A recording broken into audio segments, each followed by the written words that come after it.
And we are live. Just not alive.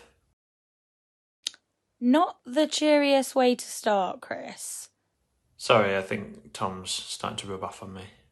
You won't catch me rubbing anything on you, mate. I just love how secure you are. Okay, since we started making these videos about our post-vaccine journey, we've had quite an impressive response. I don't know if you could say we've broke the internet. The internet's broke us. But I think it might be accurate to say that we've gone viral. Fucking virus. And not only have we picked up all this traction online, but it seems that we've now drawn attention from the world of academia as well. Whoopee. Dr. Claire Hardaker has taken great interest in our story. And drum roll, please. Okay. Well, she's written a paper on us. What was it called again? Let's see. Vaximojis, a dangerous juxtaposition of triviality and misinformation. Sounds like a page turner. And just to clarify, Dr. Claire thinks... That we're a hoax. just like everyone else who's watched our videos. Fucking bitch. Who is she exactly? Her bio says she's a forensic corpus linguist researching aggression, deception and manipulation. Looks like she's done a lot of work on internet trolls and online misogyny. I bet she loves you, Tom. Fuck off. So, when you say she's a doctor... It just means she has a PhD, presumably in linguistics. What is the point in that? We need an actual doctor who can use science to get us back to our bodies. Yeah, no. I've read through a paper a couple of times and I am struggling to discover what its main purpose is other than analysis for analysis' sake. And presumably to prove to the world that we're all anti-vax loons. Yeah, pretty much.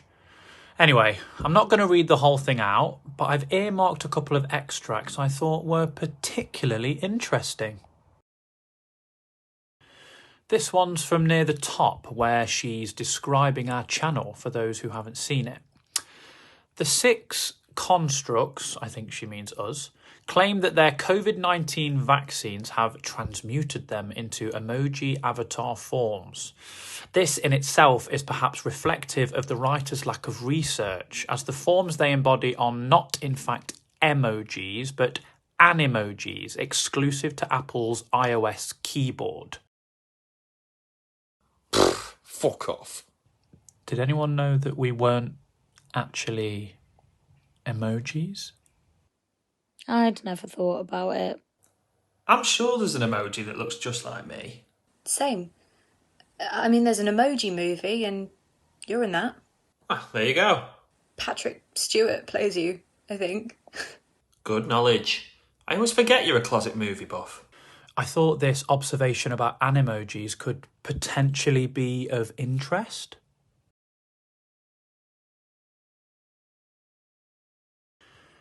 Okay then, next extract. The writer has clearly... Wait. She thinks everything we're saying has been pre-written by somebody else. It seems that way. Why would any self-respecting writer write down some of the shit that we've come up with? I'm looking specifically at our friend the unicorn. Fuck off. The writer has clearly lent into this juxtaposition with the fabrication of the... What's a juxtaposition? It's like when things are opposite, isn't it? When they contradict each other. I think if you let me read the extract, you'll understand what she's saying. Sorry. The writer has clearly lent into this juxtaposition with the fabrication of the characters. And then she kind of goes through the dichotomy between Tom and the unicorn's appearance, including the colours of the LGBT pride flag on his horn, and his expletive-ridden male chauvinism do not need pointing out. Well, there's something we can agree on. Fuck off. When one thinks of a shark, one might picture a terrifying beast waiting to attack. And yet the shark character Amy is the most sensitive of the group, desperate to get home and return to her family. Lions are typically represented in popular culture as being brave and true-hearted. And yet in Vaximojis, Charlotte the Lion goes out of her way to lie about being human and having the vaccine. Great spot, Doc. It was for a true-hearted reason. Even Morgan the T-Rex embodies a contradiction. The pejorative metaphor of describing someone as a dinosaur usually refers to them as being inept with technology. However, here, the dinosaur acts as the group's technology facilitator, setting up live streams, email addresses and the like. I found that quite amusing.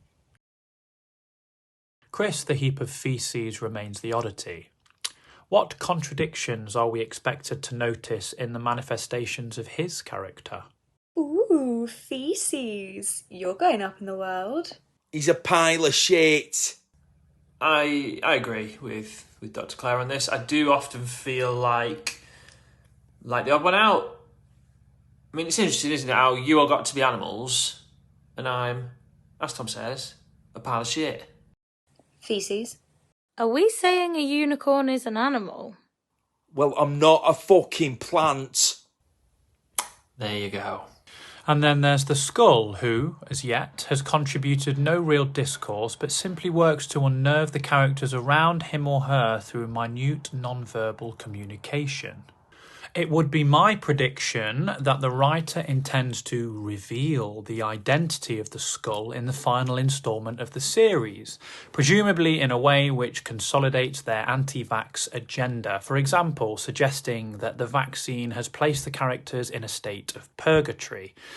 It's this underlying fear-mongering which... Wait, what's purgatory?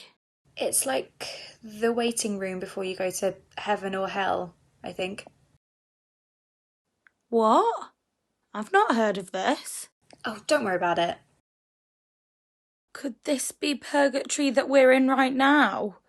If it is, it might be worth us saying our goodbyes to Tom now. I don't want to hear any more of this woman's article. It's pointless and it's stressing me out. I've not even got to the bit where she tries to prove how fake we are. Oh, what a shame. Yeah, we don't need to hear that. Nah, fuck her off. Sorry, Claire. Hey, that's Dr. Claire to you. Okay then. Do we have a wrap-up response for her though? You know, so we can continue to be part of the discussion, maintain awareness and... Yeah, fuck off. I wouldn't go that far.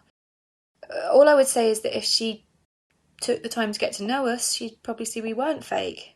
She's fake. Fake fucking doctor. I do appreciate her trying to call out the anti-vaxxers, though. I just think next time she should do a whole essay on Tom. No fucking chance. They're called papers, by the way, not essays. What's the difference? I personally thought that the observation about us being Apple's animojis, not emojis, while pedantic, might have some interesting takeaway for us. Like what? Well, it could link us being trapped here directly to Apple in some way.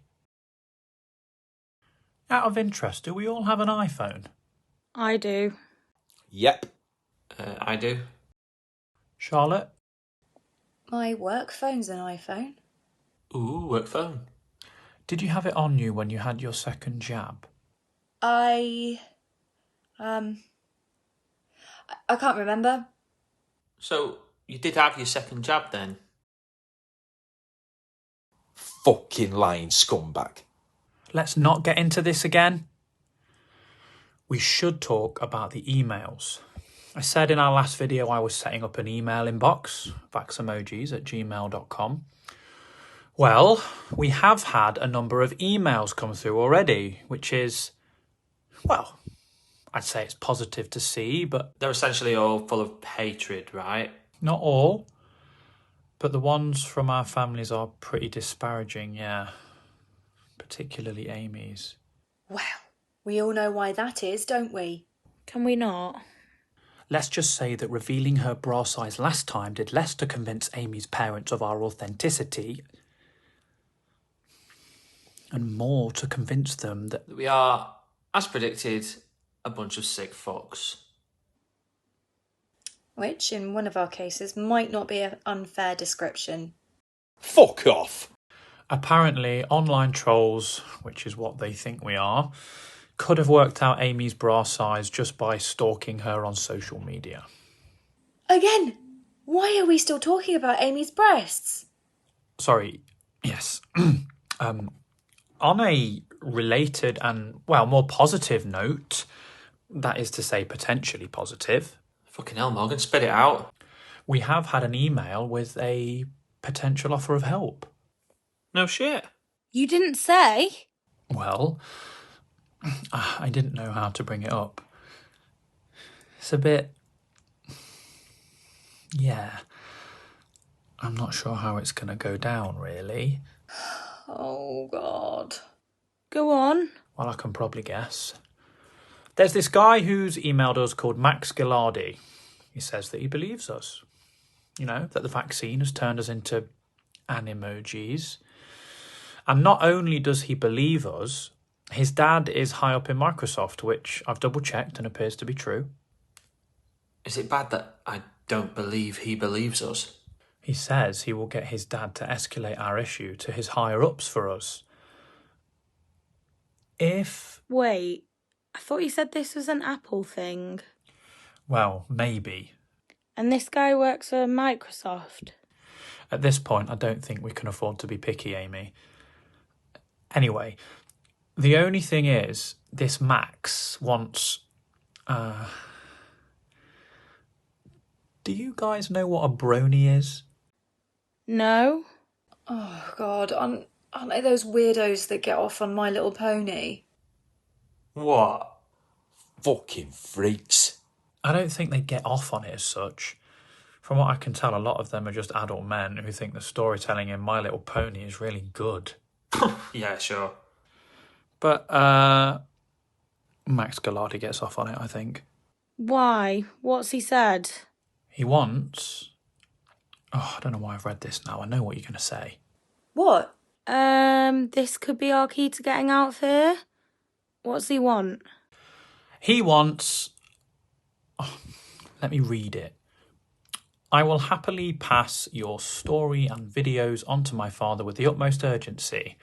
I do think he works with the kind of people who could help you get home. The only thing this brony asks for in return as an advance payment is a 20-second video of the unicorn sticking his tongue out. What? Me? You're the unicorn, aren't you? Just sticking my tongue out? He must maintain eye contact with the camera throughout the entire thing and... Oh, fuck off. This is some weird sex thing, innit? Are you slow? He wants to stare at me while he... No. Not fucking happening. Not in a million fucking years. I'd rather never get back to my body than make unicorn porn for some fucking weirdo. Unicorn. Fuck off. So, as expected, a resounding no from Tom on that one then. Fucking correct. Even though it could be our first chance at getting some help. Yep. Great. And on that selfish note, I'm bringing today's live stream to an end. Wish me luck, everyone. You imagine being stuck with these jerks 24/7. Hey! Morgan!